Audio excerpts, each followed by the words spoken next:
Hey, it's Courier Girl. And guess what? Look, I got my hair cut. Got a bunch of the ratty, kind of yucky ends cut off. It's been a long time. And it's just kind of funny. I'm going to share this with you. I've got this goal someday of having my hair be so long and so thick that I can, like, do the Lady Godiva thing and nobody would even notice. Like, be totally naked under my hair and totally modest at the same time. Wouldn't that be cool? But then I thought, maybe not Lady Godiva, maybe like Cousin It. That would be even funnier. All right, so getting my hair cut got me to thinking because I did it while I was in the middle of a job. And it got me to thinking about the things that we don't think we have time for, because there's a lot of things. Like, I did a video a while back on what to do when you're on a break, and I had a lot of things listed there. You can check that video out in the description below. But there were things I didn't think I could do on a break because the break never seemed long enough. So if you got 20 minutes, what can you do? Or even if you have 30 minutes, but you're not 100% sure if you can get the thing done. Like, can I get a haircut done in 30 minutes? Maybe, if I don't have to wait when I get there, and if, the person's not real chatty and gets the stuff done, but maybe not. You don't know. Same with an oil change. Can you get it done in 30 minutes? Maybe, if there's no line, or if they're not diddle-dallying, but not always. And if you're on a deadline and you have to get to your next job, it becomes really iffy, and you're like, I better not do that because it might make me late for work, my next job or next stop or next whatever, and therefore I don't want to risk it. So you just don't do it. And then you end up having to do these types of things after work or before work, on your own time, so to speak. And I don't know about you, but when I'm done working, I want to be done. I don't want to go to the grocery store. I don't want to get a haircut. I don't want to get an oil change. I just want to be done and relax for the rest of the evening and not have to go anywhere or do anything. So I came up over time with ways to get this type of stuff done, but yet make sure that I'm also on time for the work that I need to do. And I just wanted to share with you that today, let you know how I'm doing it so that you can fit more into your day too. So it takes a couple things. It takes some planning.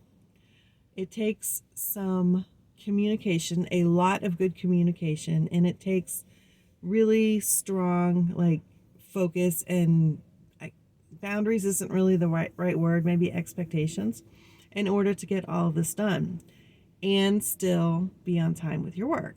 So how do I do it? Let's look at a few examples. So we'll start with the haircut. With the haircut, I knew that I had about 30 minutes before I had to head to my next stop.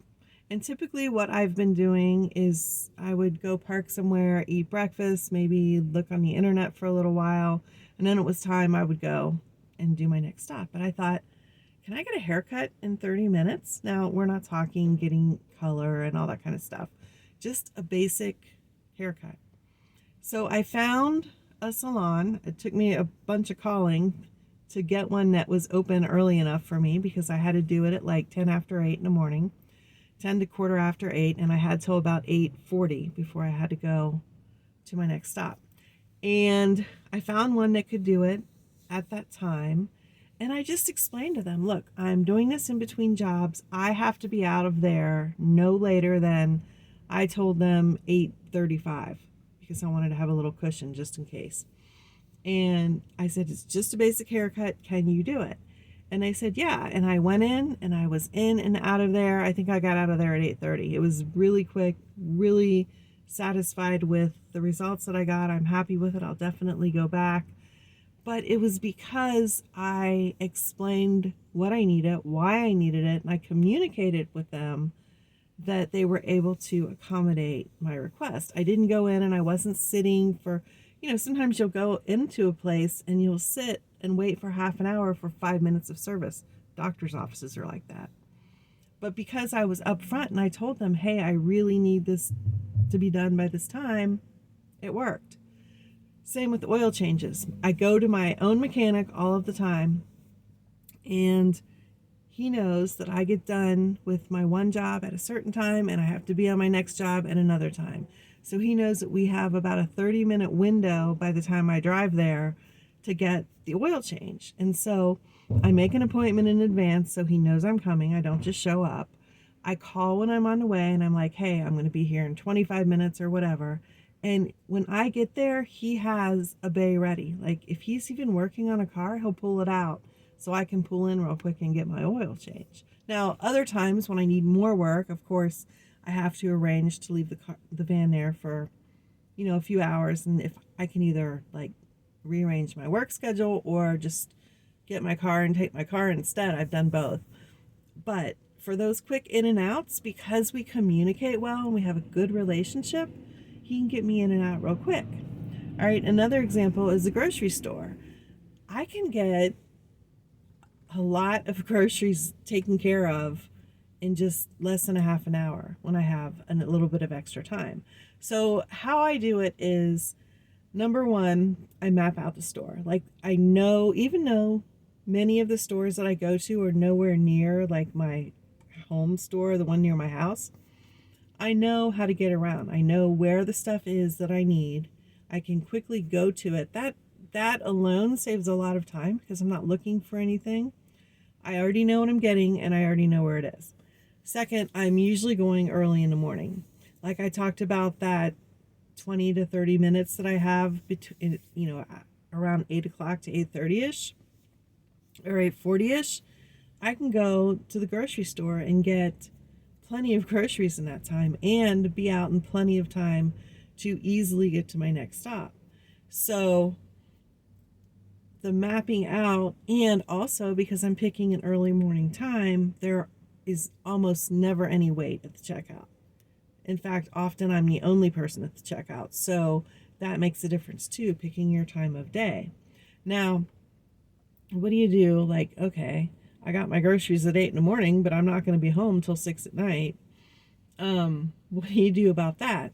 First of all, often if I know I'm not going to be home for a long time, I don't get anything that's frozen or refrigerated. I just get staples, shelf-stable items. Second of all, if I know I'm going to be home in the next couple hours and it's winter, I have a cooler in my van all the time, and I just put the stuff in the cooler. If it's summer, I have more ice packs in the cooler, but I also am less likely to buy stuff that I'm going to be having in the car for a few hours. Like in the winter in Ohio, you can have stuff in the cooler with ice packs, and if it's really cold, even without them, for several hours, and they'll be fine. But in the summer, when it's like, 80, 90 degrees out and even hotter in your vehicle, I just don't buy that stuff then. I'll buy that stuff later when I'm on the way home or when I know that I'm going to be home within an hour or two. So that's just the planning stuff that just makes it a lot easier. There are also other little rules I have for myself. Like, let's say I'm going to go through the car wash, or I'm going to go through the drive-through and get fast food if I'm hungry. Okay? If I'm driving up to the car wash or the restaurant or whatever and there's a big line, I skip it. I'll go later. If there's no line or there's like one car there, then I'll go in because I'm going to get through a lot faster. And I've been known to drive by 2 or 3 or 4 places just to get to one that doesn't have a line. Because to me, that is totally a big time saver that I need to do. And also with food especially, I tend to bring my own food anyway. I have a cooler that I keep on the floor of the passenger seat that has plenty of food to keep me throughout the day. So it's very rare that I go to a drive-through. But I do go through the car wash at least once a week, sometimes more, depending on the weather. I do go through the bank drive-through sometimes. So again, if there's not a lot of traffic, then that's when I go. Other places like that are like the pharmacy. If there's not a line, it's easier to get your prescriptions quickly. Doctor's appointments, that's another thing. Doctor's offices are notorious for making you wait. You wait a half an hour to see a doctor for 5 minutes, and it's really annoying.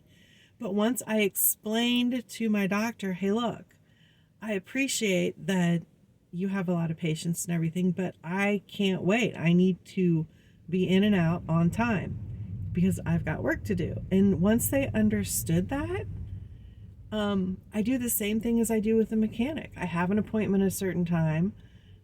I call ahead and I'm like, I'm on my way. I'll be there in 15 minutes. And they're like, okay. And I don't go to the doctor that often anyway, but they've been getting me in right on time and out right on time too. Another thing that I pushed the envelope on a couple months ago was I got a massage. Now, you couldn't get an hour massage, but I got a 30-minute one when I had about 45 minutes to spare. And they kept right on time and it was perfect. It was like, it fit into my schedule just perfectly. Another thing that I do is I'll take a walk in the park. So it takes me, there's a park near one of the stops that I do that is about a third of a mile track. You can, like a little walking path. It's about a third of a mile, and depending on if I'm really walking fast or just taking a stroll, it can take me anywhere from 6 to 10 minutes to do that little loop. Okay, so if I have so many minutes, I know how many loops that I can probably accomplish. I can set the timer, and I usually set it for like 3 to 5 minutes before I need to leave, so that I know I need to finish my loop, and I know that I need to like hustle and get back to the van. But that gets exercise in, that gets me off my butt, so I'm not sitting as much, which I think all drivers could probably use some more of, getting off their butt and not sitting so much because we drive so much. And so those are ways that I fit things in. Also, let's see what else. I try to plan my gas so that I'm only filling up once or twice a day, depending on how much I drive. Now, in the winter, I fill up earlier. Like in the summer, I will push it to the limit sometimes. Like, oh yeah, we're almost on empty. But in the winter, I like to fill it up when it gets just below a half a tank because number one, it's a little heavier on your vehicle, better traction. And number two, last winter, I got stuck in traffic for 3 hours. There was really bad weather. We were all stuck on the highway. Nobody could go anywhere because there was a wreck on the bridge like 5 miles ahead. And it was in construction, so there were these concrete barricades and you couldn't get off. You were just stuck. And it was snowing and it was icy. And, you know, if I would have been on E, I probably would have ran out of gas or just had to turn my van off, and then I would have been really cold. So winter, I keep more gas in the van, but typically I still try to fill up as little as possible because that just takes extra time in your day. And then I don't have time to do some of the other things. All right. So I hope this gave you some ideas on how to do some of those bigger things that you didn't think you could get done when you were on a route or when you were between routes, when you're out driving everywhere all day. And it really is amazing all of the quote personal stuff you can fit in without compromising your top customer service that you're giving to your customers. All right, that's it for now. You have an amazing day, and I will see you on the road.